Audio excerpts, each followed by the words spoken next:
All right. Hey, good morning, everybody. Is it Wednesday? It's Wednesday morning, December the 2nd. And good morning. I hope you're having a beautiful day. Good morning to my mom. I love you, Mama. Good morning.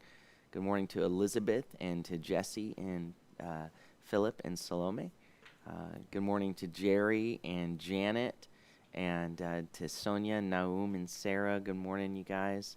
And to Kelly Kenfield, good morning. And to Charlene in wet and rainy Texas. Little jealous, would love a little rain. I don't remember the last time we had rain. It's been a long time, maybe once in the last 5 months. Menyan and Rashad, good morning, you guys. And Ruti, good morning, Ruti. And to Jim and Sarah and Nicole, I hope you're having a beautiful morning. Shalom to you, Steve, and to Pat and Lori. Good morning, you guys. And let's see, we've got, I think there. Let me go over here. And good morning to Barbara Callahan, and good morning to Pastor and Sister Martinez, and to Katrina, and to Carol, and to Sonia Valenzuela, and to Margarita. Good morning to you, and good morning, Kathleen. I see Barbara Callahan is on here, and I just had gotten a message before I get into Psalm 62. Hey, Barbara, I gotten that message from her, and it was about yesterday's manna, and she had written to me. She says, yesterday, we were looking at Psalm 91, and so the question about how we don't have to fear the terror by day or the deadly pestilence and so forth and so on. And so the question was, she asked me the question, the idea that, okay, so I'll just say this. I'm not suggesting in any way that somehow we're guaranteed to not be impacted by, for instance, she asked about the pandemic. It doesn't make sense that someone would be free of becoming a victim of a pandemic. And certainly if one did, it wouldn't mean that they're not a true believer. You're correct. Many believers have gotten this sickness, and some have died from it. And it doesn't mean that they didn't have true faith or true trust in the Lord. There are occasions in which, some people will take something like Psalm 91 on a very superficial level, and they'll take that as sort of justification to just go out and haphazardly risk everything, and say, hey, no, it's no big deal. The Lord said, I don't have to fear the pestilence by day. We don't have to walk around with a fear. In fact, that's the way that Satan used this passage in Psalm 91 in particular to tempt Yeshua. He said, look, they said the scripture says that the angels will catch you, won't let you touch your foot against a stone. So go ahead and jump from the top of the temple. And Yeshua said, you will not tempt the Lord your God. And so what we don't do is walk around with sort of a presumptuous arrogance concerning that I can just walk around maskless and throw aside all concern for what's going on. There's a big difference between something that happens kind of by the way, the Lord, where he says, there are these people that are snake handlers, right, that they say because the Lord says that you'll be bitten by snakes and the poison won't get to you. So what they do is they decide they're going to handle the snakes, that they're going to put that to the test. When it has more to do with this the Lord asserting that He is your hope, that He will guard you, that He will protect you. And then His protection is about much more than just the immediate superficial. There are those that want to make the walk of faith something, that's why I have such a problem with the health and wealth prosperity gospel that suggests that if you have faith, then you won't get sick. If you really trust God, then you'll be rich. And I think that's counter, in fact, to much of what Scripture reveals, that we will face suffering, we will face difficulties. And there come times where the Lord brings a season of judgment. And when He brings a judgment and He says, go inside, then you go inside. So So there is a we're not to take these passages superficially, and and then on a secondarily, for we who are to read reflecting the character of Yeshua, the fact is we should be. I remember when this. Like I remember the last time we were all together. Our last service together in the same building was in March, and I remember that what the Lord had given me to preach that morning was 1 Corinthians 13. If I speak with the tongues of men and angels and I have not love, I become like a clanging cymbal. If I understand all mysteries and prophecies, and but I have not love, I'm nothing. I'm a cymbal. I'm a gong. If I give everything I have to the poor, and my body, is and give up my body, sacrificially, but I don't have love, I am nothing. And so through all of this, our concern is not to simply be for ourselves. I don't walk around going, oh no, I'm afraid of this, or I'm afraid of that. No, because for me, like for Paul, I say to live is Messiah, to die is gain. It's a win-win for me. But my concern is those who don't know the Lord should fear death. Those who don't know him should fear them, and I love them, and I want them to know him. And so if I, who am supposed to love them, walk around haphazardly, not being concerned about their well-being, not being concerned about their health, but I'm like, not my problem. This goes against my freedoms, my rights. I don't give a rip about you. That, to me, is not a reflection of the heart of Messiah. A willingness to do what is best for the society, for the community, for life, because we are a people that are for life. If that we're really for life, then we should be from life, from the moment that life begins till the last breath is taken, and to be concerned about those who are among us, not just make sure they get here, that they're born, but that they then have life and life abundantly, that they know the Lord, and that we are able to minister to them, to meet their needs, to be a people who care for those around us. So that's an answer to, I hope that answers your question, Barbara. I'm certainly in no way suggesting that believers can't be infected with this. And I'm sure as a nurse, I'm sure you come face to face with a lot of this, and I can see why that would be kind of a striking concern for you. And so anyway, I hope that answers that question. Let's jump into Psalm 62 this morning. I took 10 minutes there. Hope that's all right, everybody. All right. Psalm 62, let me get there. All right, so this is a great psalm, and I would call it, if I were titling this psalm, I would call it a psalm of certainty. Here's what you know for sure, for certain. There's a word that I feel like gets really lost in our translation. It's a very simple word. It's a particle it's the word ach. For certain, it's surely, certainly, or only. It's an assertion, typically a strong, powerful word of assertion. Certainly, or surely, or only. And that word, that little particle, is used to open 6 of the verses in this psalm.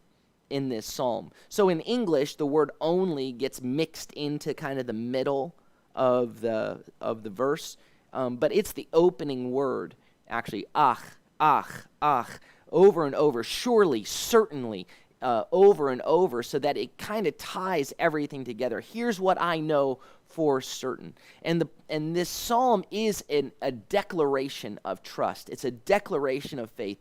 It's a declaration of trust in God in the midst of being bombarded by the enemy or by enemies.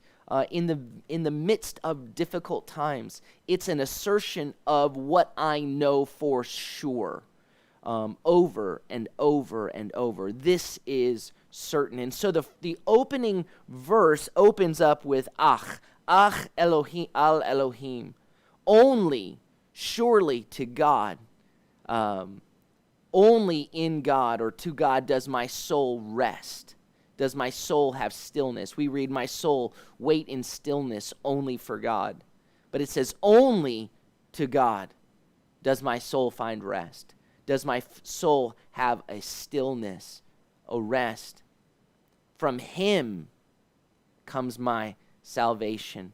From him, and it's this emphatic him, mimenu, from him comes my deliverance, comes my Yeshuati, my salvation, my Yeshua, my deliverance, my rescue. So I only in God do I find rest. Nothing else is going to give me peace. In the midst of what's happening, nothing else is going to give me peace. Only in him do I find rest, because from him comes my deliverance. He continues here. It's so this powerful assertion, only in God.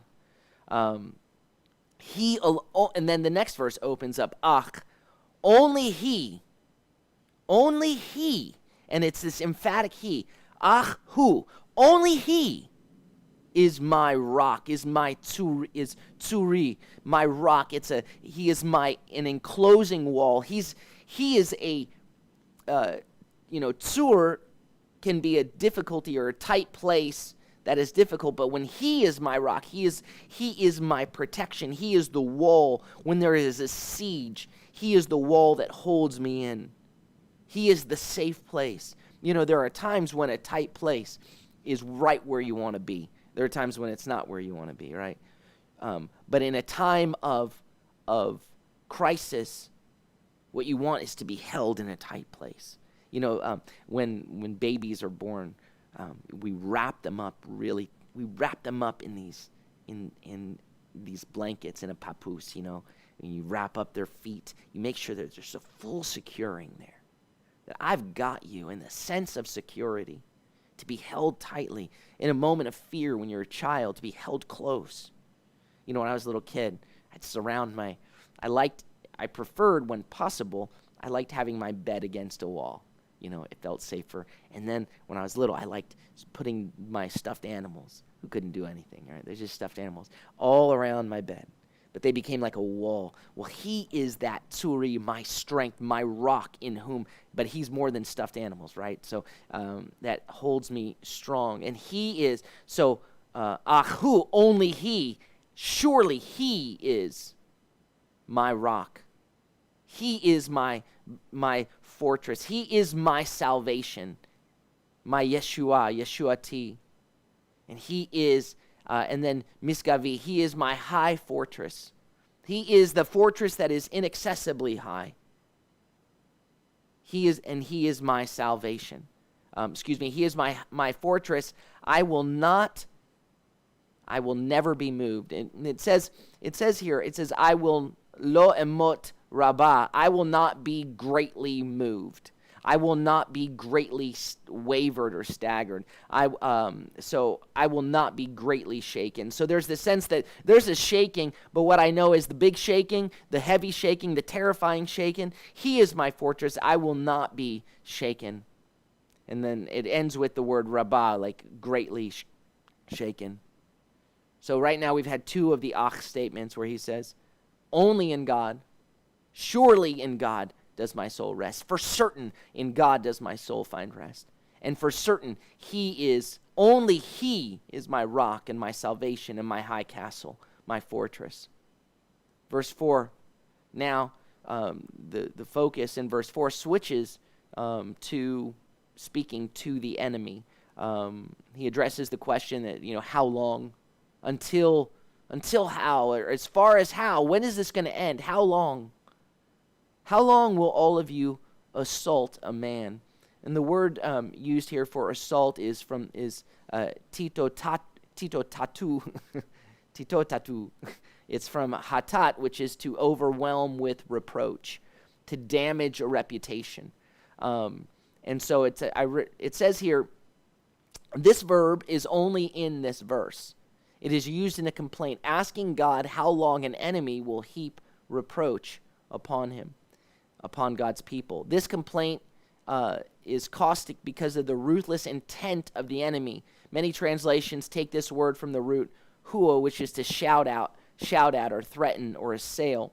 But it means to shout at, but it's to damage your reputation, to overwhelm with reproach. So how long will you, all of you, it says, will you assault a man? Will you come against his reputation to crush him?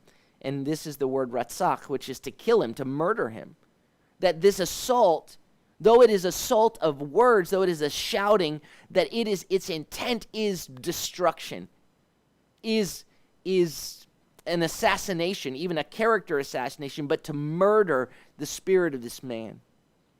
How long will all of you assault a man to crush him, like a leaning wall, a fence to be torn down? And so the two words, the first one is a leaning wall, or a wall that's laying down, and it's the word kir, which is the walls of a house.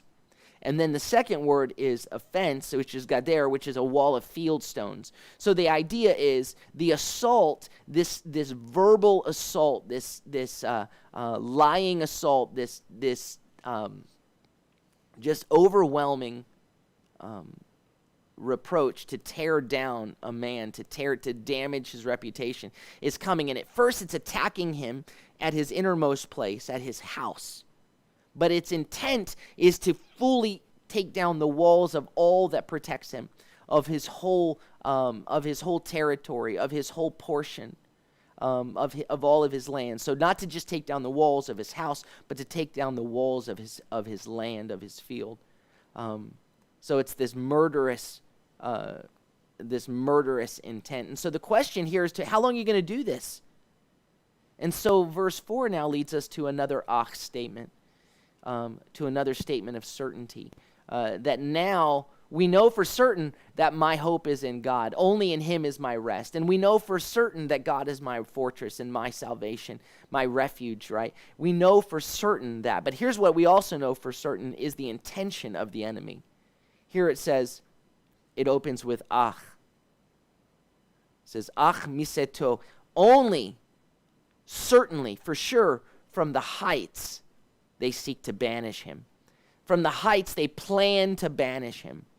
For certain, their plan, for certain, their intent, here it says in our version, they only plot to topple him from his rank.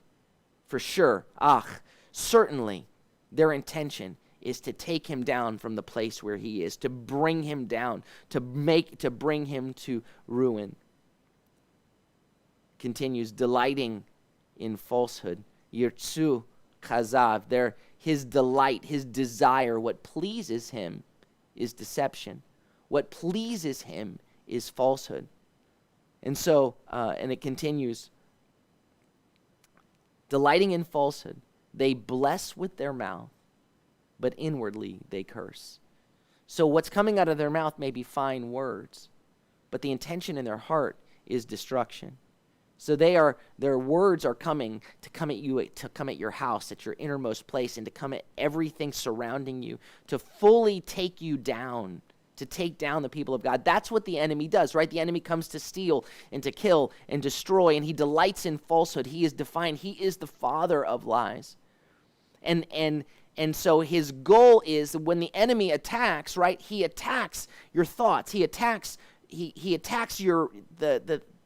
attacks with words, and the words matter, and they're lies. And what you see is the intent, the inner driving, that there's an outward blessing, sometimes kind words, but an inner desire to kill and to destroy. So the third ach statement is about the intentions of the enemy. Surely the enemy's intention is to bring you down. So what do you do there? The enemy's intention is to fully destroy. That's his only desire. Only, or certainly his desire is to take you down.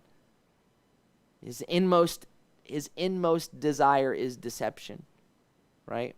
That's what he wants.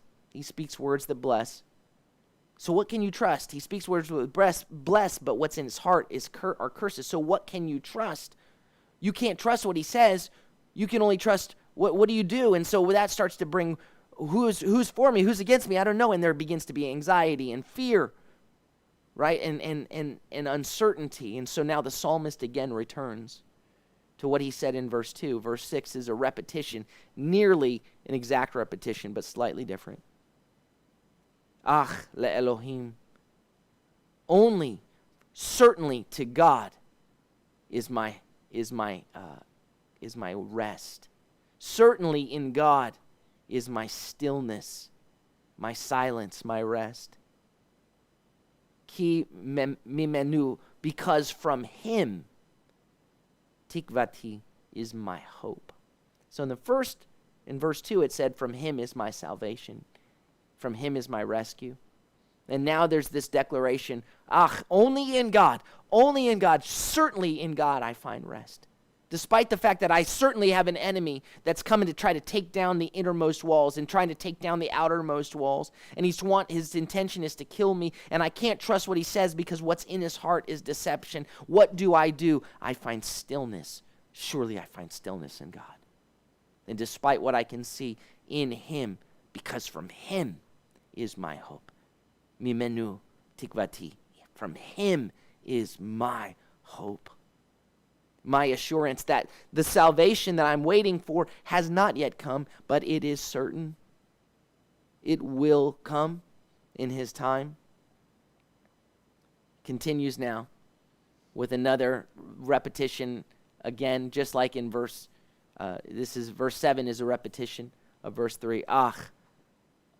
Who? Because he or he alone, only he is my rock, is my siege enclosure. Only he is my salvation. Only he is my sagav, my high tower, my high castle. I will not be moved. I will not waver. So this time, he doesn't put I won't waver greatly. There's no rabbah here. In verse 3, he said, I will not waver greatly. Here he says, he is my hope. I will not be moved. Now there's a further assurance. Even though he sees certainly what the intention of the enemy is, he sees with clarity, this is the way it works. But what's certain is that this is the intention of the enemy, but what is certain is that my rest is only in God. What's certain is that he is my rock, and he is my salvation, and he is my fortress. I won't be moved. Continues, verse 8. Upon God, or on God, my salvation and my glory is the rock of my strength. My refuge is in God. So it says, Al Elohim, upon God is my salvation, Yeshi, and my glory, ukvodi, my glory, ukavod, right? My weightiness, my heaviness. Tsur Adzu, the rock, the boulder, the power of my prevailing power, of my azaz, of my strength. Upon God, he is the rock. He is the boulder. So upon him, on him is my salvation. On him is my glory. My weight, he carries me. My reputation, though they seek to tear it down, though they seek to assault a man, it says, and their intentions they bless with their mouth, but inwardly they curse. Surely that's what's happening. And their intention is to take him down from the inside out. Surely that. But my weight, my glory, my deliverance is on him. On him, he is the rock of my deliverance, the rock of my prevailing power, the rock of my strength. My refuge is in God. Machsi Elohim, or I seek refuge in God. I find refuge in God. And then we're told to Selah, just to let that in him. You don't have to fight for your reputation. You don't have to fight for your glory. You don't have to carry the weight of that. You don't have to carry the weight of your deliverance. It's on him. Upon God, the rock of my deliverance. Upon God, the rock of my prevailing power. is my salvation, is my rescue. Upon him is my reputation and my glory. So he is where I will find refuge. I will seek refuge in him. Verse 10 is another ach statement. It says, ach hevel b'nei Adam. Surely, breath, wind, surely, just a breath, just a vapor, are b'nei Adam, are the sons of Adam, the sons of man, humanity. Kazav b'nei ish, a deception, are the children of man, right? Are the children of men. And so there's a couple ways you can see this. It can either be taking you have B'nai Adam and B'nai Ish, and those could be synonymous, where it's just two different ways of saying humanity. That can be the case. But often what you can also see is when you have them both in the same place, back to back, that there is a distinction that's also being there. So the sons of Adam, B'nai Adam, would be all of humanity. All of us are children of Adam, right? So there's a commonality there. So that would speak to commoners. And then B'nai Ish would be sons of a man, of a particular man. So those who maybe think that they have highborn privilege, or they have there's a special speciality to them, a specialness to them. So it's saying, you know what? Common men are better breath. And highborn men, it's just a deception. It's just a lie. It doesn't count. So no matter what your status, lowborn, highborn, all of humanity is but a breath, and it's a deception. He goes, and then it says, in balanced scales they go up. Altogether, they are less than a breath. It says, emoznaim la'alot. So in balancing scales, to go up, they are less than a breath together. So the way that I would say, so basically it opens with ach, right? So the Lord is my rock. The Lord is, upon him is my reputation. Upon him is my weightiness. Upon him is my salvation. And then certainly, say like Selah on that. And then certainly, for sure. Look, all the humanity, it's just a vapor. They're but a breath. Even the sons of important people, it's all a deception. Put them all together on a scale. Yachad, together, all together, yachad, in unity, they're less than a breath. So don't put your hope in them, and don't place your fears in them. Don't get your eyes fixed on them, on those who seek to tear down your name, who seek to destroy you, on those who say outwardly good things, but inwardly they curse. Don't let that rattle you. Don't let that shake you. Surely in God is your rest. Surely he is my hope. Surely he is my salvation. He is my deliverance. He is my refuge. Verse 11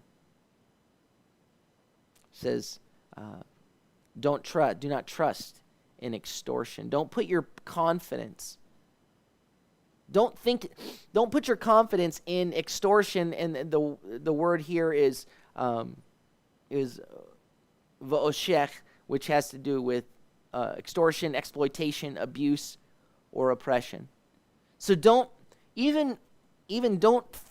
have faith that that's going to produce something that's lasting.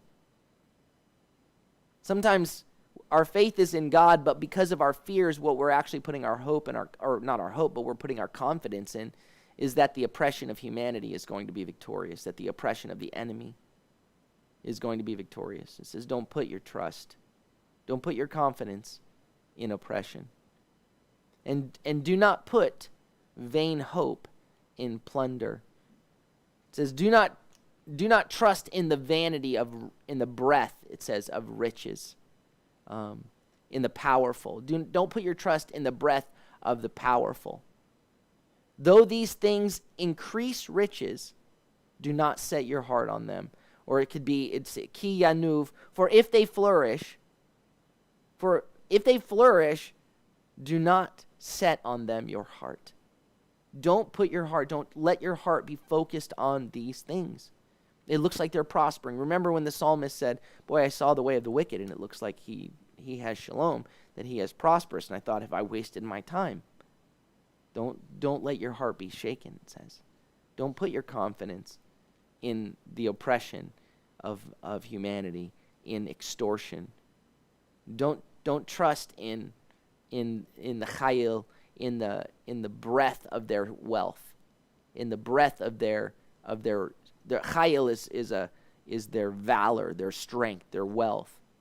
And so it says here, it says al tabalu, which is from the word hevel, breath. Do not in the breath of the powerful, of their chayil. Do not put your hope, your trust in that. Verse 12. Once God has spoken, twice I have heard this. So, first of all, it can either be where it says echat, which can be once or first or one thing. First, dever Elohim. First, God spoke. And then shitayim is two things I heard. First, God spoke. Number one, God spoke. Number two, or two things I heard. The two things are this. The first is because ki oz lelohim. Because azaz, God, the prevailing power is to God. The might is God's. Power is God's, number one. Number two, verse 13, u lecha, and to you, chesed. And to you, Adonai, chesed. To you, O Lord, and yours is love. First, God spoke. Two things I heard. Might, power is the Lord's, yes. He'll win. And chesed is the Lord's. Love, he will win in love, in power. His power is his chesed, is his faithful love. He will not fail. Focus on the strength of the Lord. Focus on the love of the Lord. Those two stand together. I love, one of my favorite things in Isaiah chapter 40 is this picture about how God it shows all of his power. It shows how great and how strong he is, and then it moves and it shows how he holds us close to his heart like lambs, and you see the tenderness of God. So God has spoken, and when he spoke, two things. I know of his power, and I know of his love. It's not either or, it's both and. Ki ata, because you, Lord, tishalem, which is you repay to man. You pay. You give a reward. You give the paycheck, the reward or the compensation. Because you, Lord, compensate laish to a man according to his ma'aseh, according to what he has done, what he has made, what he has done. That there is the Lord, the wages of sin is death, right? That the Lord gives. The Lord is a just God. And so here's what I know, Lord. You've spoken, and I've heard. That yours is the might, and yours is love.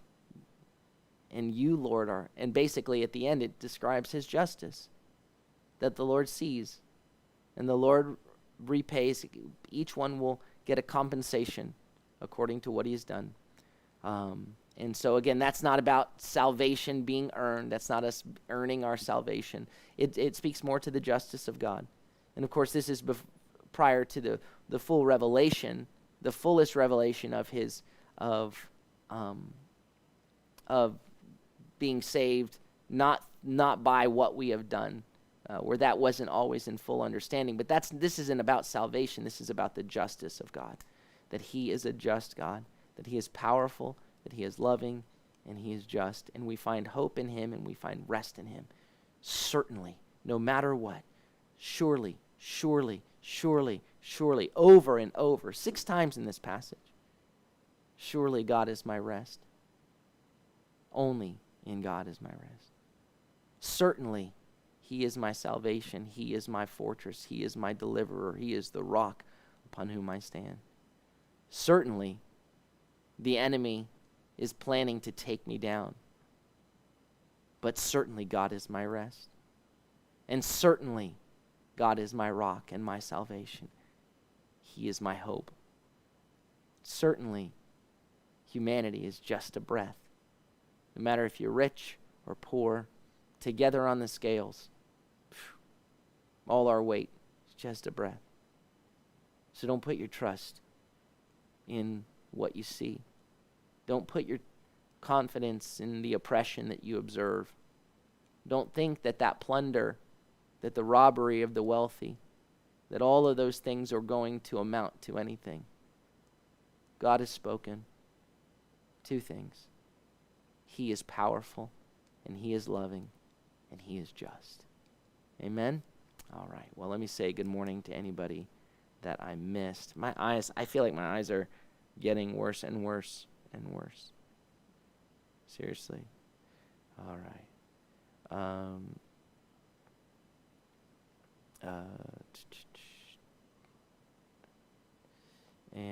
Let's see. Good morning to the Chaplowskis. Good morning, you guys. Good morning to the Ericksons, to John and Jan. Good morning to to everybody. I was cold, but I like, my ears get a little cold. I get a little draft on my neck sometimes. So that's why Charlene's like, you guys are saying that I look cold. And so, all right. Well, may the Lord bless you and keep you. May the Lord make His face to shine upon you and be gracious unto you. May the Lord lift up His countenance upon you and give you peace. Shalom, shalom. Have a beautiful day.